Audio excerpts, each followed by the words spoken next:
Acomodem-se que agora convido vocês para nos distanciarmos, nos afastarmos, mesmo que por um momento, da bagunça dessa cidade. Vamos parar e prestar atenção num julgamento que ocorrerá nas florestas irlandesas. E já vindo nos agraciar com sua presença, os druidas, guardiões das antigas sabedorias das sociedades celtas da Dália. Eles que encarnam a vida religiosa e espiritual de sua sociedade. E neste momento, encontraram um lugar perfeito para começar um contato direto com a luz divina.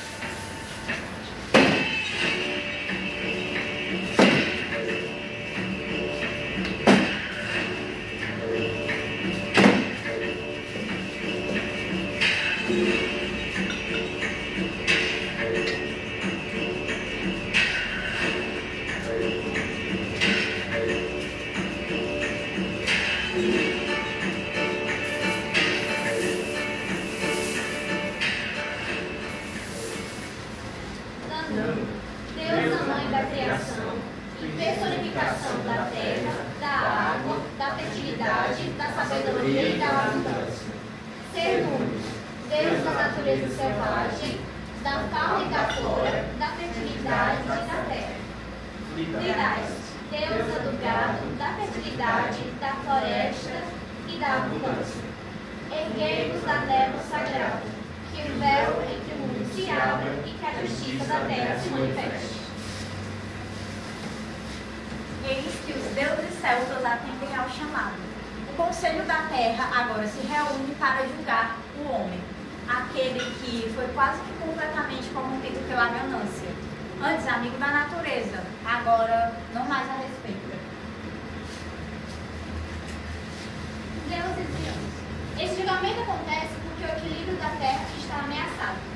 A humanidade queimou, cortou e poluiu, e a natureza está cansada. O seu progresso trouxe conforto, mas também muito desgosto. A fumaça na fábrica cobre o céu. As cidades foram construídas em cima das florestas, e os rios que antes carregavam vida, agora só dão veneno. O uso da terra está na moeda. A sua ganância. O uso da terra está na. O seu uso incessante da terra está matando. A terra parece terminar a vida, não a morte. As águas estão fluentes. Rios, mares e chuvas carregam a poluição. Até o ciclo da vida começa a se alterar. A água, que antes era ciclo da pureza, agora reflete a poluição.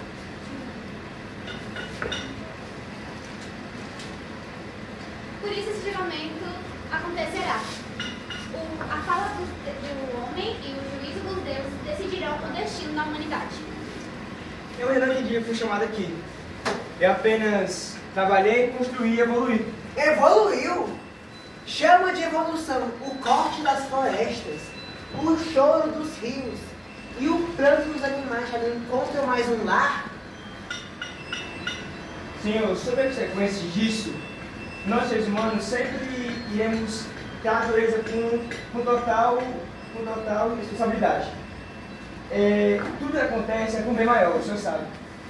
Está certo disso, homem? Observa o mundo ao teu redor. Tu, que tem nas mãos a sabedoria infinita, que pode sondar o passado e o presente através de notícias e registros. Ainda assim, viras o rosto para o que realmente importa. Até o ar que respirais clama por justiça. As senhorias que você fala são apenas superficiais. A fauna sente o peso de sua pressa. Milhões de espécies estão ameaçadas de extinção e outras são extintas antes mesmo de serem descobertas. Os ecossistemas trabalhavam em harmonia, agora lutam para sobreviver. Pense, é mesmo necessário deixar o ecossistema em risco em organismos totalmente vagos? Senhor, muito nos tempos antigos, muito mesmo. Tanto que, desde o tempo que houve o campo ele foi totalmente... Ele teve uma grande evolução. E nossa medicina, ela teve tanta mudança e evolução que as vacinas que as doenças que antes eram fatais, por meio de vacinas foram erradicadas. a nossa medicina mudou tudo, salvou muitas pessoas.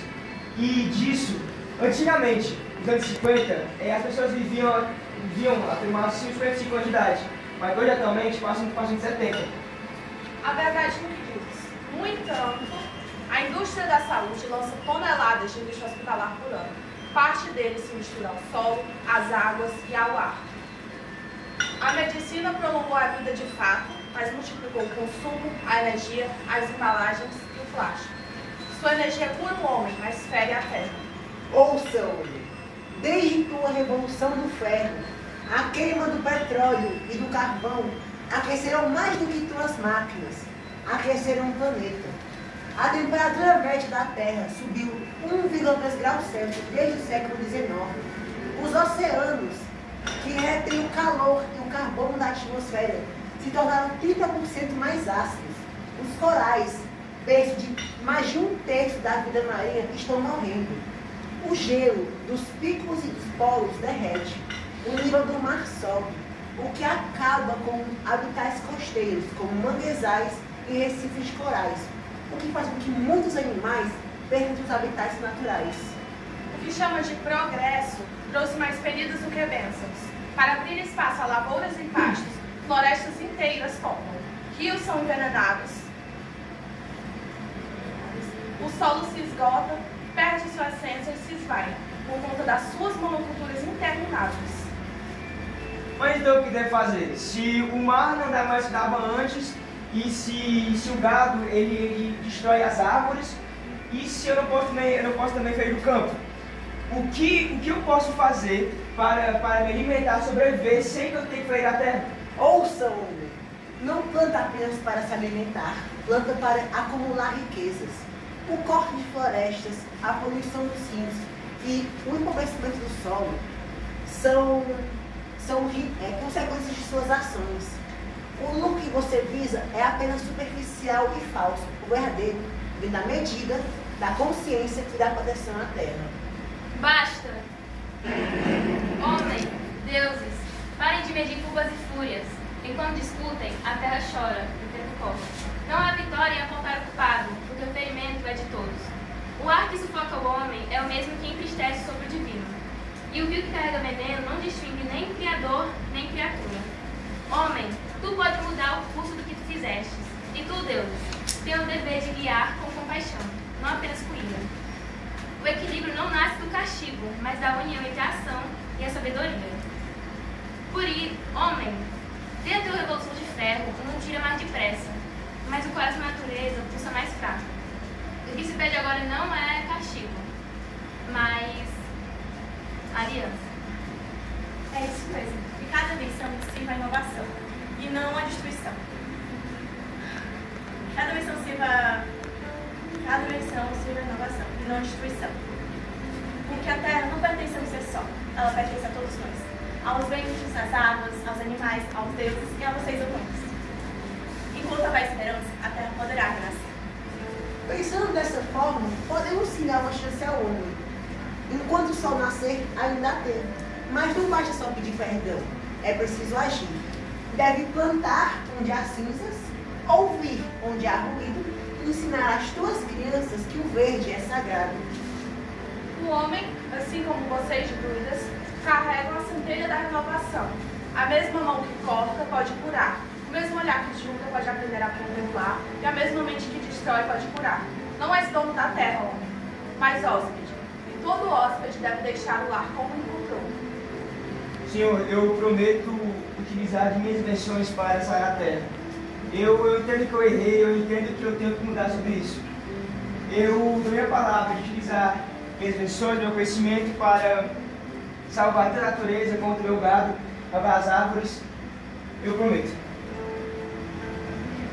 E assim, o julgamento se encerra. Não como punição, mas como um renascimento da consciência. Pois é isso que a mitologia celta nos ensina.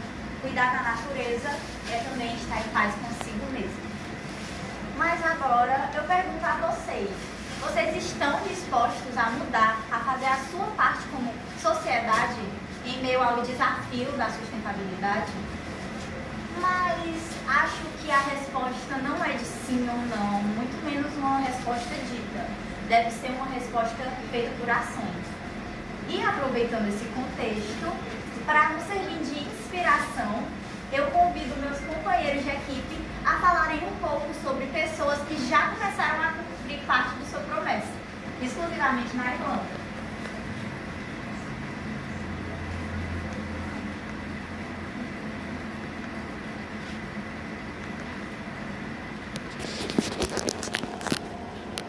A peça que vocês acabaram de celta, a mitologia celta irlandesa é muito mais do que um conjunto de lendas antigas. Ela representa uma forma de compreender o mundo em profunda harmonia com a natureza. Para os antigos celtas, cada rio, cada árvore e cada montanha possuía um espírito, e destruir algo da terra era o mesmo que ferir o sagrado.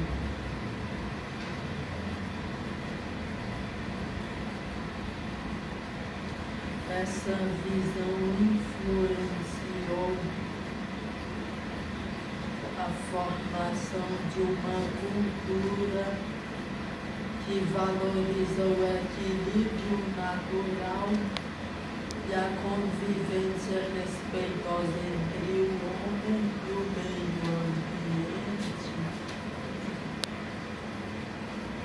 Deuses como Danu, Cernunnos e Frigais, apresentados nesta peça, simbolizam exatamente isso. A vida como um ciclo contínuo, onde tudo que é dado deve ser retribuído.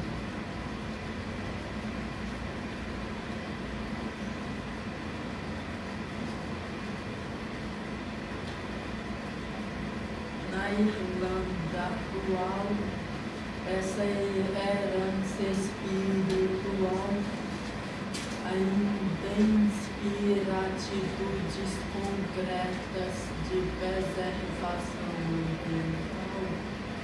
O país é conhecido por suas políticas e programas voltados à sustentabilidade, com forte compromisso em proteger suas paisagens e recursos naturais. Entra o apresentador 2.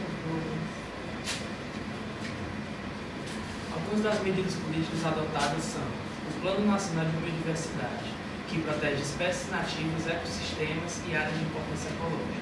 Outra medida são a criação de parques nacionais, como o Killarney National Park e o Burren National Park, que promovem o ecoturismo e protegem espécies ameaçadas. Outra medida é o Climate Action Plan, que busca reduzir as emissões de carbono em 51% até 2030 e alcançar equilíbrio climático até 2050. O projeto Green Schools, que visa criar projetos em escolas para sustentabilidade e meio ambiente. E o incentivo a energias alternativas, como a eólica e a solar, já é muito utilizada por muitas casas na Irlanda.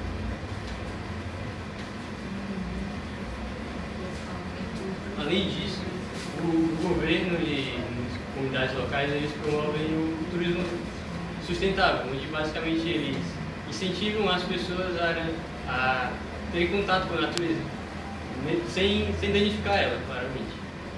Também há festivais celtas modernos que mantém viva ainda essa conexão com a terra, sempre lembrando ao ser humano que ele é parte do todo e não o seu dono. Também nas escolas e universidades, eles utilizam muitas vezes símbolos celtas para ensinar sobre a sustentabilidade E reforçar que preservar também é honrar as raízes culturais do país. Então, o respeito pelo ciclo da natureza ele é herdado em muitos tempos. E por isso, eles inspiram a sociedade da Irlanda a sempre buscarem uma forma de equilíbrio entre o progresso e a preservação. Assim, a mitologia celta ela não é apenas lembranças do passado, ela também é uma forte inspiração tanto para o presente quanto para o futuro, pois ela ensina a nós que proteger a natureza é proteger a nós mesmos. É isso. E assim nós damos o fim à nossa apresentação. A gente queria agradecer muito pela participação de vocês assistindo aqui. A gente espera que vocês tenham aprendido e refletido tanto sobre a Irlanda quanto sobre a mitologia celta. Muito obrigada mais uma vez e tenham um bom dia. Primeiramente, vou deixar meus parabéns. Tá bom? Parabéns a todos os membros da equipe. Está todo mundo presente? Sim, sim. Pronto. Aí, eu vou fazer uma avaliação geral, tá bom? Eu quero só fazer uma pergunta, porque eu não estou convencido. Eu queria fechar muita nota de vocês aqui, mas eu não estou tão convencido. Eu vou fazer uma pergunta que o Clealdo fez para uma equipe que eu orientei. E eu vou passar essa pergunta para vocês. Não dizer que eu vou descontar um pouquinho dele, mas eu conversei com ele todo em relação às equipes, tá bom? Da mesma forma que eu avaliei a equipe do segundo ano F, foi anterior. Vamos lá. A equipe do segundo ano é bem interessante vocês terem falado da cultura celta. Eu conheço bastante, tá bom? A gente só ouve muito porque nós temos cultura geek, então vocês sempre ouvem falar de cultura